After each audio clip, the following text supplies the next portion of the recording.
If you don't know who you really are, the good, the bad, the ugly, and everything in between, how do you know how to show up? And so if you aren't aware, you come off as fake or canned or trying to be like somebody else, doing what you think leaders should do. And it's also important to add, any strength over indexed becomes a weakness. And you don't realize that until you've really reflected on your wins and your losses. And so get aware and then be authentic and embrace that and communicate that. I will sit here and tell you, I've failed. I've been reprimanded in work. I've been fired in my career. And a lot of those times it was because of me being grounded in my values and in my beliefs and not willing to waver because of the pressure of what leaders deal with and believing in the right thing. And I'm going to stay the course. And that creates conflict and that makes people uncomfortable if you're in the wrong fit for you at that time in your career.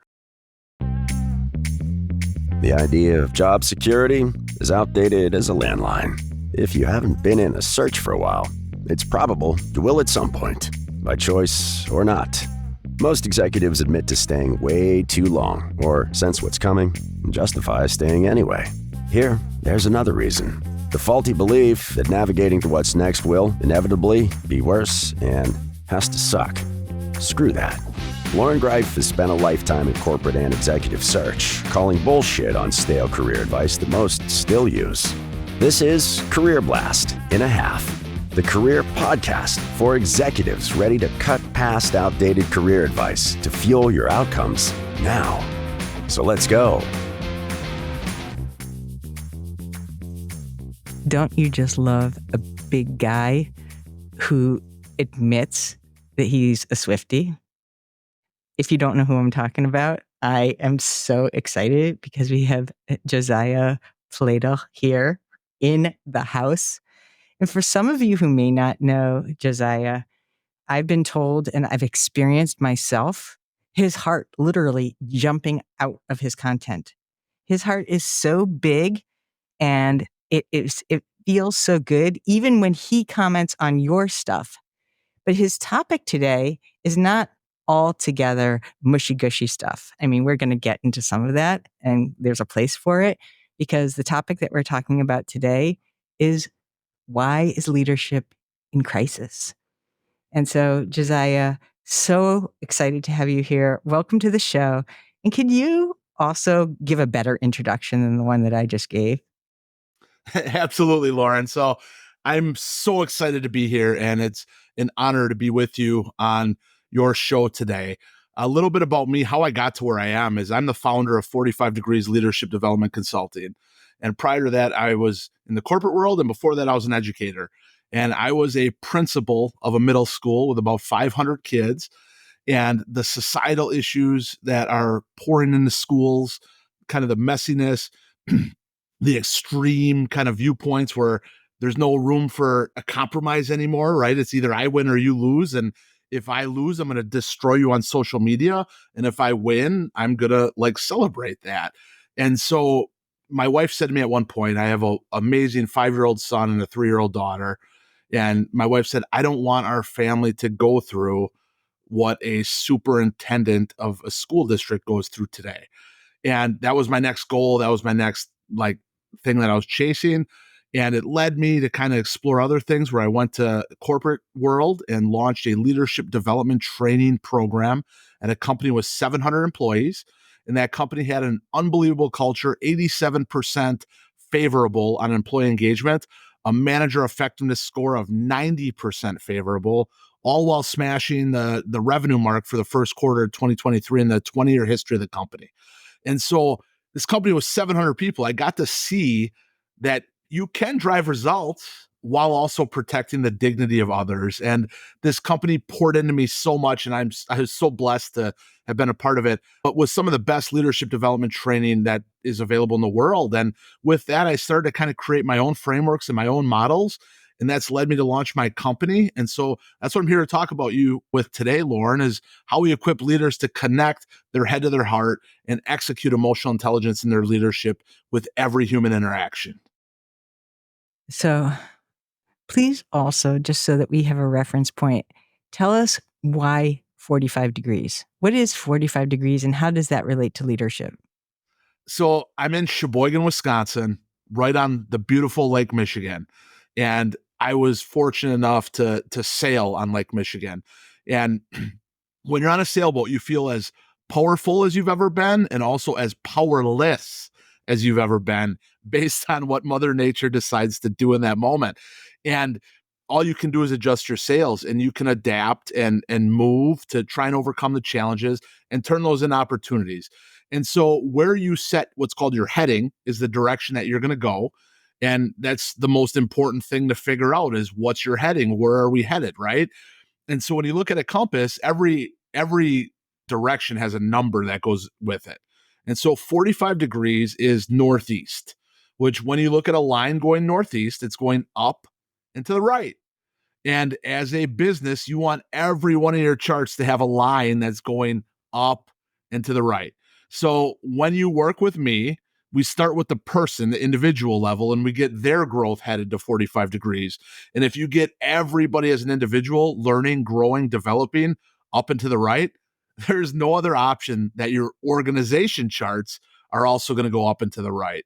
So that's the name. That's why I came up with it. Lake Michigan has been a massive part of my life, and it's a massive part of our community and our economy. And so it's near and dear to me, and so is leadership and impacting people. All right. So thank you. I just like set you up to be an educator. I just wanted you to do that so that you would be able to bring us all up to speed. Look, sailing, maps, navigation, and the overall metaphor for the direction that we all want to move our companies in, right? Yeah. Now the question, now the $1 million question. Why is leadership in crisis? Why now? And is it now? Because it seems like it's been in crisis for quite a while. So help us understand why this is the crescendo of crisis or the place that it's like enough already. What has happened and what does this mean? So a lot has happened since March of 2020, right? I was dean of students at a large high school on the day when we had an emergency staff meeting after school, and we were told to take all of our technology and go home, and we didn't know when we were coming back, right? And so the global pandemic, I would agree with you that we've always been in crisis, but I think the global pandemic kind of exposed and turbocharged that crisis point. And the reason for that is people are just different after everything we've experienced. It's been hard. It has been a lot. And for a while there, it seemed like there was really no end in sight. And you see it every single day in public, right? You see people talking to the barista at Starbucks differently than they used to. You see the way people deal with law enforcement officers and firefighters and emergency responders, people that are committing their life to help our society are being disrespected in ways that I've never seen before. And at the root of that is because people are hurting. And when we went through the global pandemic and the isolation, it really, really started to draw out in people the all of the challenges that we've experienced, that we've dealt with. So that's kind of the people side, and the people are the core of any success of a company, right? Like the people drive your results. And so you look at what people have gone through, and then you also take into account the external factors of artificial intelligence. It took Netflix 3 years to get to 1 million users. It took ChatGPT 5 days. It's here, it's real. And so it's happening so fast in the changes with artificial intelligence. And that's a piece of it. But you also look at the labor market. Historically, we started with a farming society. It was physical labor. Your body brought value. And then we shifted to the mind with the Industrial Revolution, and then further with the internet and .com and all of those things. And now the mind can be, in a lot of cases, just pure competence can be supplemented or automated with emotional intelligence. And we're moving that way very, very rapidly. And so what that leaves is that leadership, and to add value in the workplace, it's not just competence anymore, it's connection. And it's your ability to understand, relate to, inspire, and engage other people. And when you put all of these things together, you arrive at a point that is right now. And the crisis is here. And then you add in the Gen Z is rapidly coming into the workforce as baby boomers are rapidly retiring from the workforce. And it is this perfect storm that has created this leadership crisis, and people don't want to accept the risk and responsibility of leadership. And I Mm. started to see this with children. You used to have, the whole football team line up and want to play quarterback. And now in youth sports, you don't have a kid that wants to play quarterback. They don't want the ball in their hands. They don't want to make decisions. And you see it in girls basketball with point guard positions, and girls soccer with, the positions that take on a leadership role there. And so it's across the board in youth sports where kids don't want to lead. But then on the adult side, I'm hearing more and more of my friends say, look, I led people. I'm done. I don't want to deal with the politics, the drama, the headaches. I want to show up, do my job, and I want to go home and leave my job at my job and be present as a parent. And so all of these pieces, Lauren, together have put us at what I am very confident in describing as a leadership crisis. So these root causes, you've just identified nice cadre of challenges. The AI, the I'm fed up, the pieces around just how different things are, and maybe the lack of respect for others because they're hurting, right? So those are three right off the bat. And so the question is, what do you say to people that are waving their hands and saying, I want a seat at the table? What do you say to those people who aspire to be in leadership positions, and what might they need to know in order to do this successfully, given the delta between what it used to be and what the expectations are now? Yeah, and that's really what led me to create my unique leadership model. And the model that I've created is rooted in the quote of people don't care how much you know until they know how much you care. And all of those challenges that we talked about, it comes down to the core that positional power doesn't carry what it used to, right? Your title isn't going to get people just to respect you like it used to. And what does get respect is relational power, which is different than positional. And Mhm. this leadership model is built to equip leaders to be able to execute that. And at the foundation of it is connection. And connection starts with an awareness of yourself and an awareness of others. And when you start to understand other people's needs, challenges, and desires, and you start to reflect on if you are making those easier or more difficult, you start to build a genuine connection that's rooted in empathy and is rooted in the execution. We all talk about empathy, but how do you execute it? You want to know how? You ask rich, open ended questions that start with how and what, because you get way deeper responses than a why question. And as the other person is talking, you just listen needs, challenges, desires. And what have I done to make those easier or more difficult? And that allows you to start listening to empathize rather than listen to understand. And with that connection, then you need to spend time. And time is accessibility and visibility, where connection shifts to chemistry, which is where I know what you're going to say before you say it, Lauren. And I know what you're going to do before you do it. And once you've gotten to that point, here comes the key: competence. Now people are in a position to hear and listen to your skills that have gotten you to this point.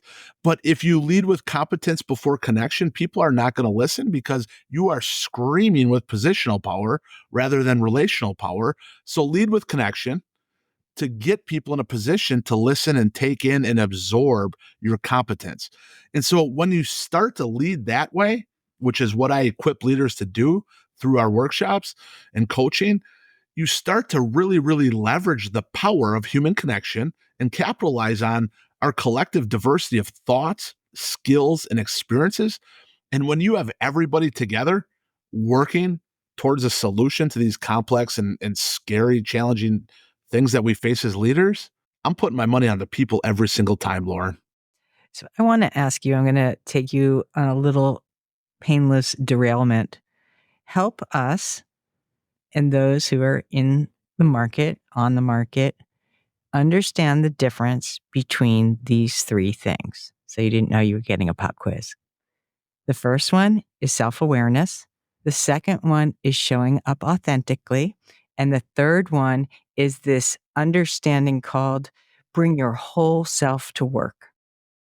And the reason why these are, it's kind of like the shell game, right? They borrow from each other. And there's been a lot of pushback. People are like, nobody wants me to bring my whole self to work.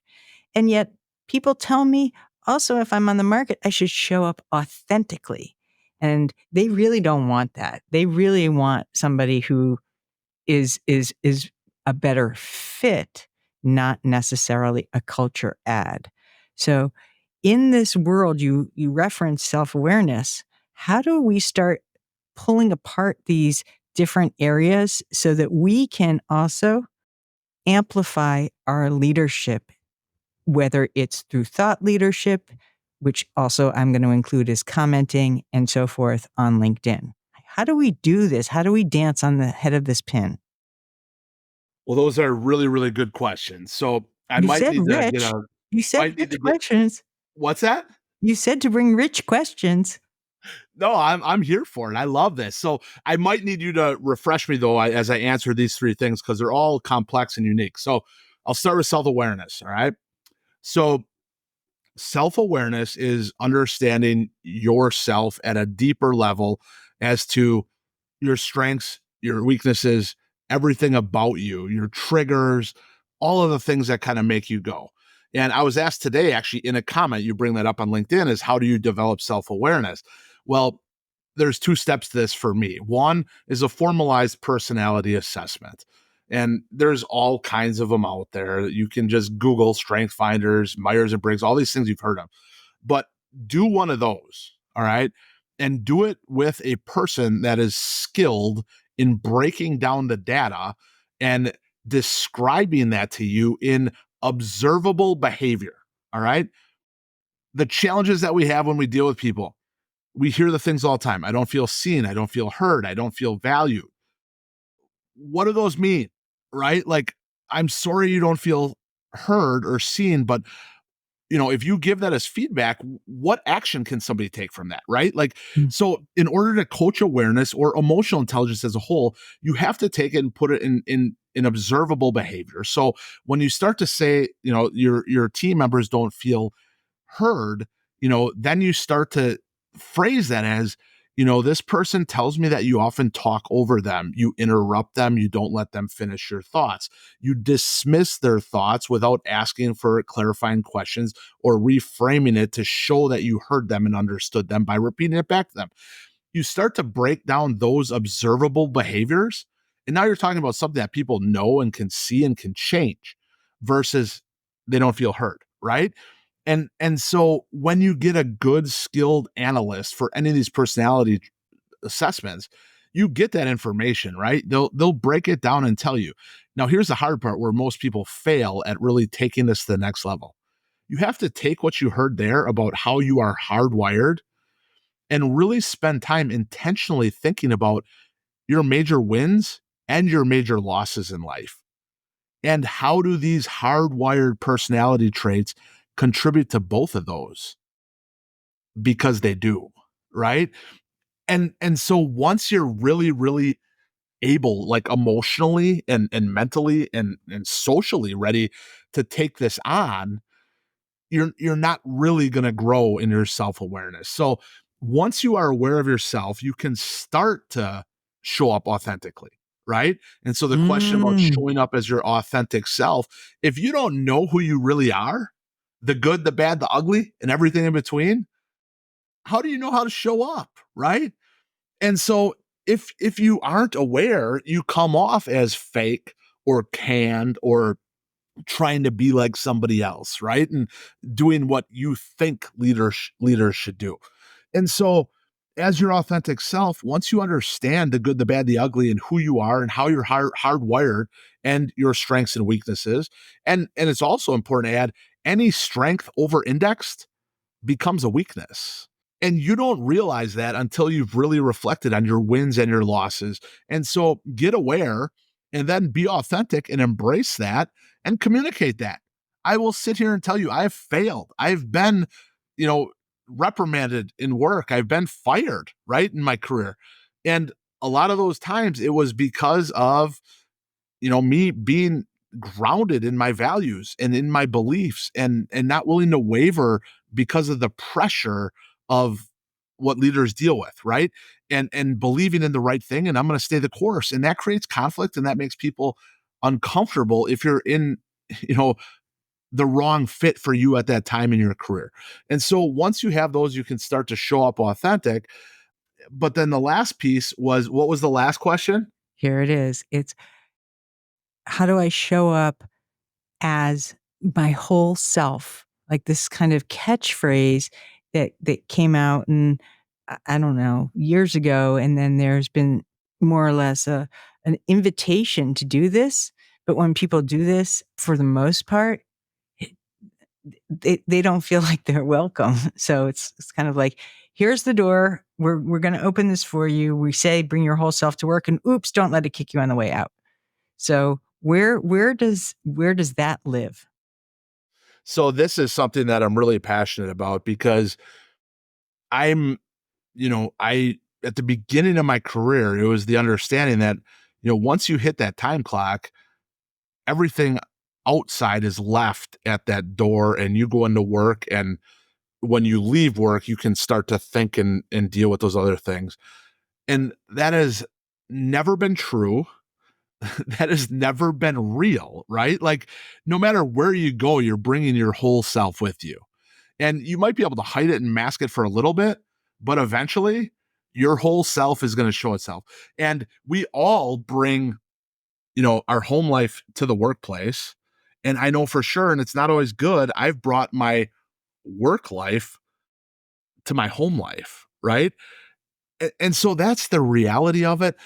And I think it takes skills to manage that, right? Like, and that's where we're at as a different point is people are starting to say like, okay, I want to honor your whole self.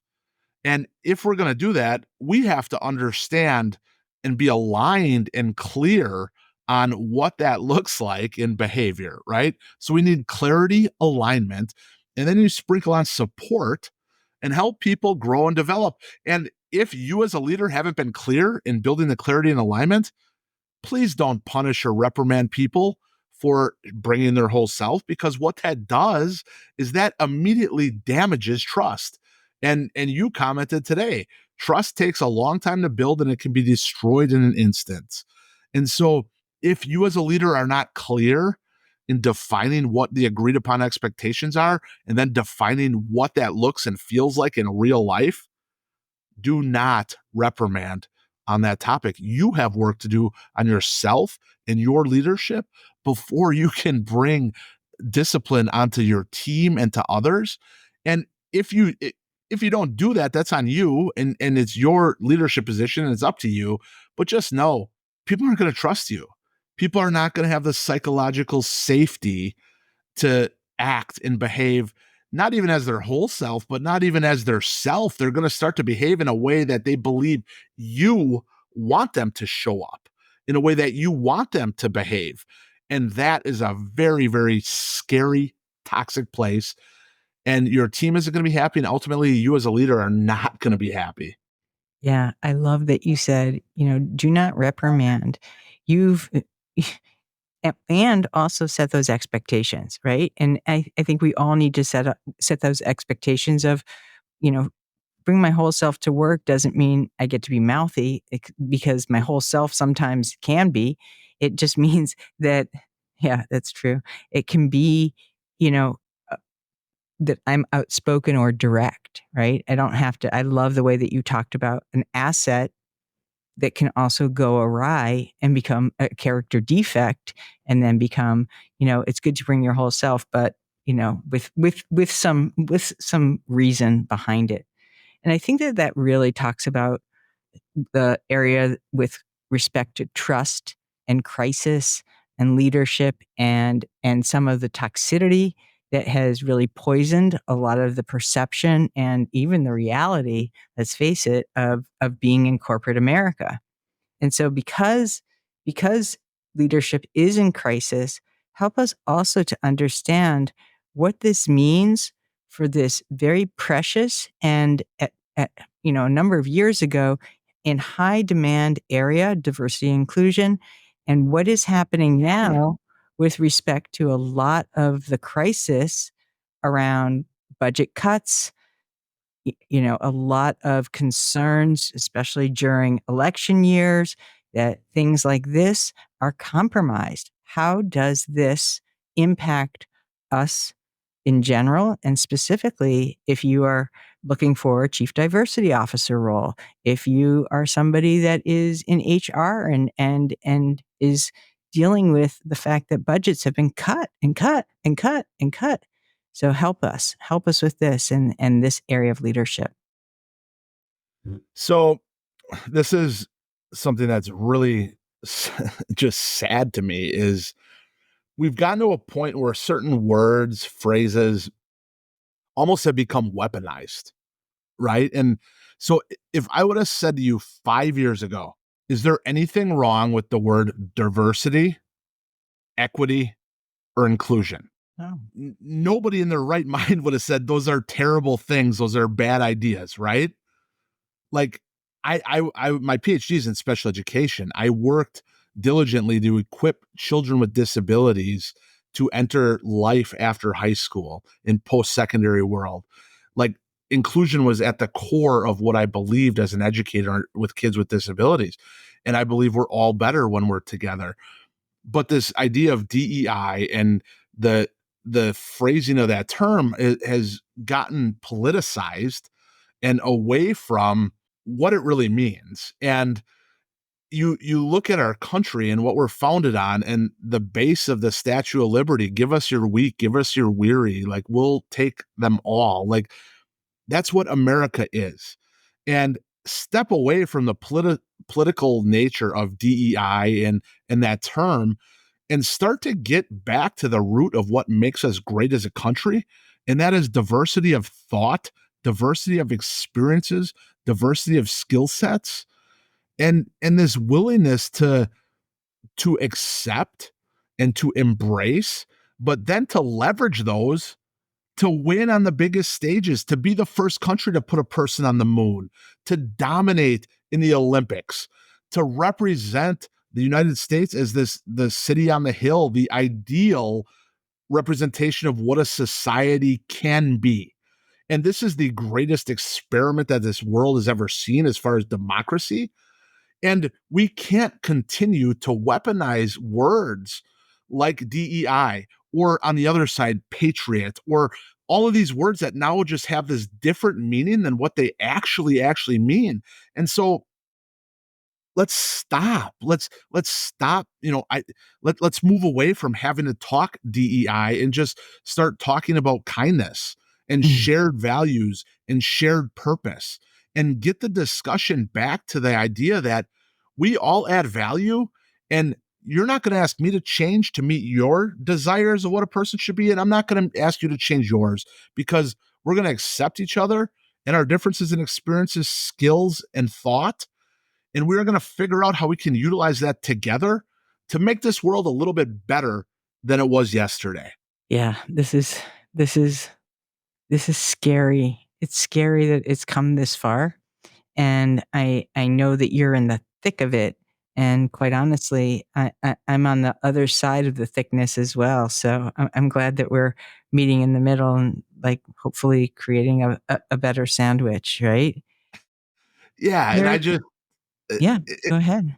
No, we have to get back to a point where we can compromise, right? And this is, I mean, I'm not trying to get it all societal. I'm just talking about at work, right?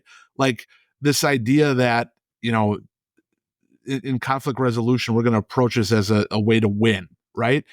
Well, the power is in if you start to look at it as a way to collaborate, right? And you get curious. That is the superpower of life, and that is the cure of so many personal challenges and societal challenges. is let's just get more curious and seek to understand, right?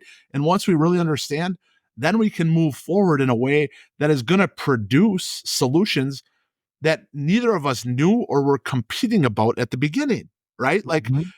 that's what happens when we work together. And I'm not talking necessarily compromise, but like let's collaborate to create abundance solutions, right? Things that we didn't even know existed before we engage in that dialogue. And I went on a soapbox there because I'm concerned about our whole society, but I honestly believe that if you fix leadership and work, it is going to have a transfer effect on fixing society because we spend the majority of our time at work.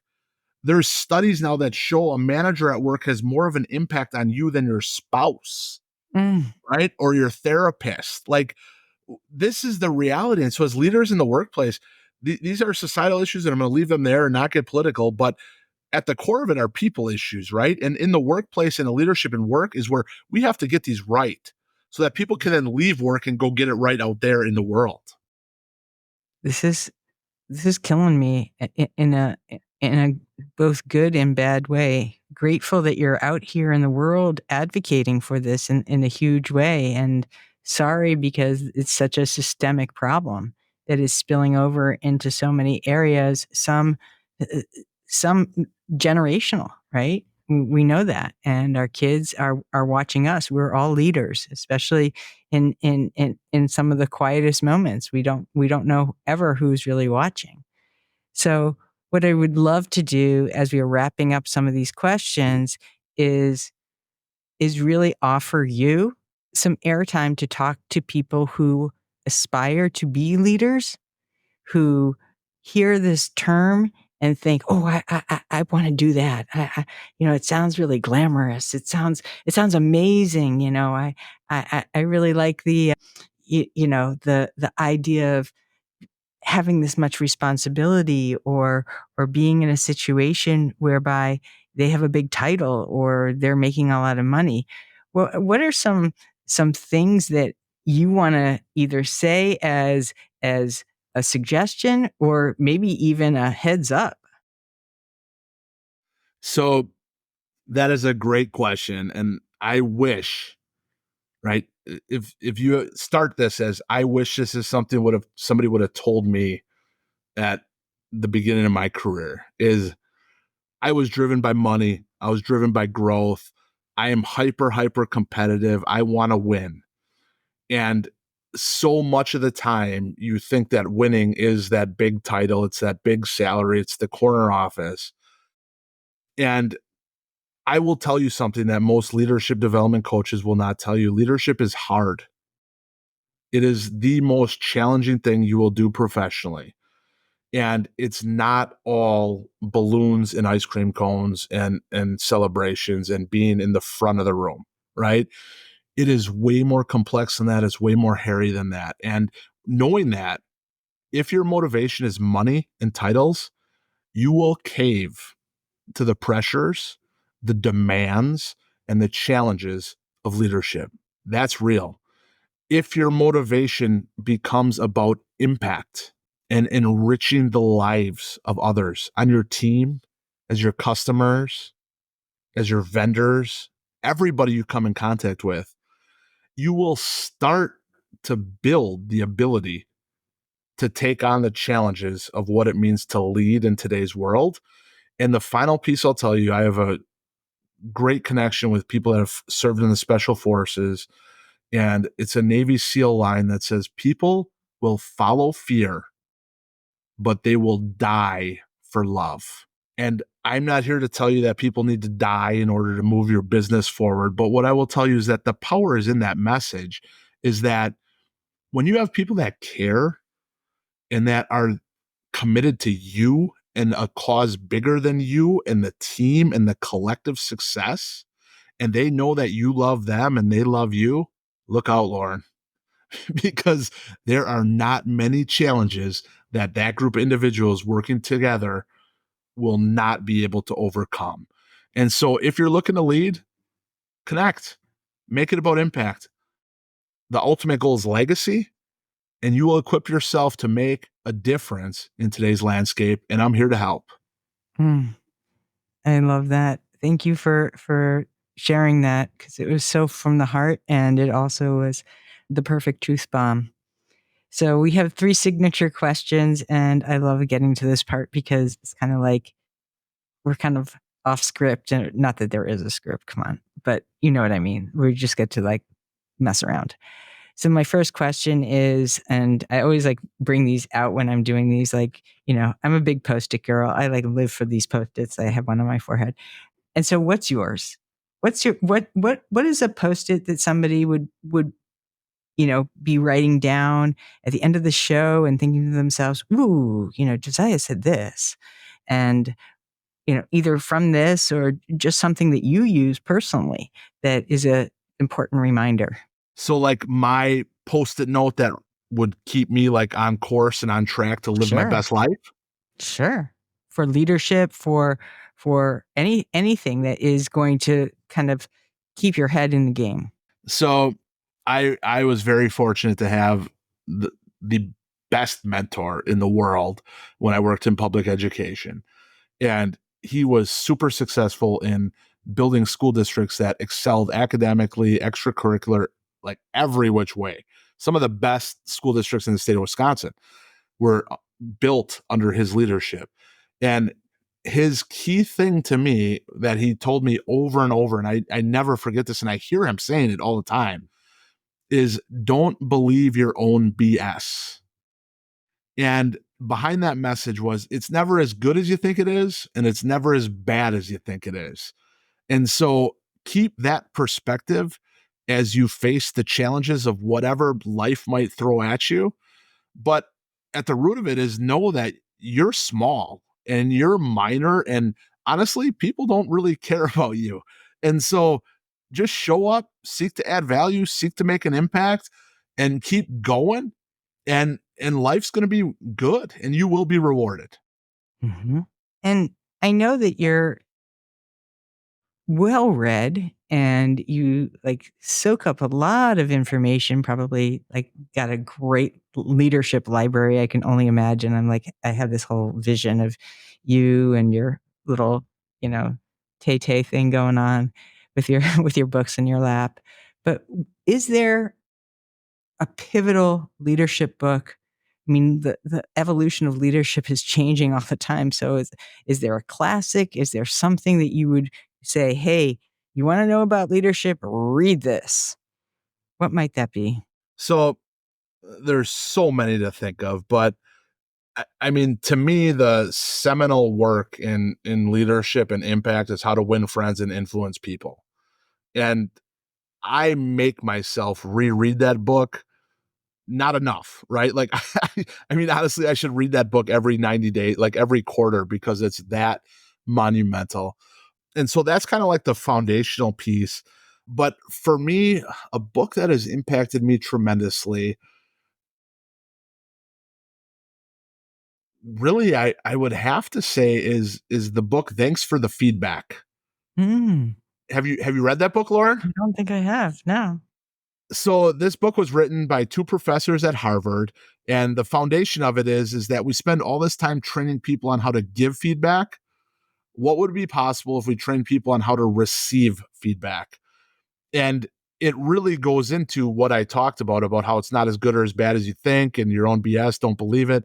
But it teaches you about understanding your triggers, understanding your own biases, and equips you to accept the feedback and then determine if it adds value or not. And Mm, so it really, really opens you up to not just feedback, but human interaction, right? Because people are always giving you feedback. It's body language, right? As you're talking to somebody, you're taking in feedback from the nonverbals, right? And totally. so it's every human interaction, I think, has been transformed by that book for me. Thanks for the feedback. Oh, I'm like, I'll be getting it by the end of the day. I'm kind of Well, let me know obsessed. what you think about it. I will. Oh, I promise. I promise. You know how I'm like good with the follow up, so I definitely will. And then the last question, I can't wait, is what's your walk up song? My walk-up song? Yeah, your walk up song. So it's the song that me and my lovely and supportive wife came out to at our wedding reception. and it's by Andy Grammer, and it's called Hallelujah, It's Good to Be Alive. Mm. And the song is about that, about how I've been through some rainstorms, challenges, rough things, but look around and it is a great day to be alive. Hallelujah. Embrace it. Be real. Be who you are. And if you look for beauty, you're going to find it, Lauren. If you're not looking for it, you're going to find something else. Amen to that. Josiah, I will make sure that your links are in the show notes. Please, you got to check out this guy's content. Oh my gosh, I can't wait for a flurry of new followers to be like, is it out yet? Is it out yet?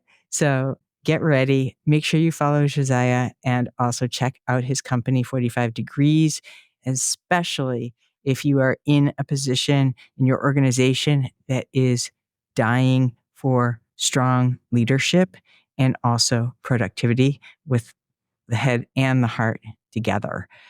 For those of you who have stuck around, thank you, thank you, thank you, thank you. And please, if you haven't subscribed, go ahead and do that right now so that you get notified and never miss another episode of Career Blast and a Half. So I want to thank you all for listening. We love you from my heart, from my head, from all over the place. I'm smiling so big. I hope you can hear my smile. So look forward to talking and seeing you soon next week.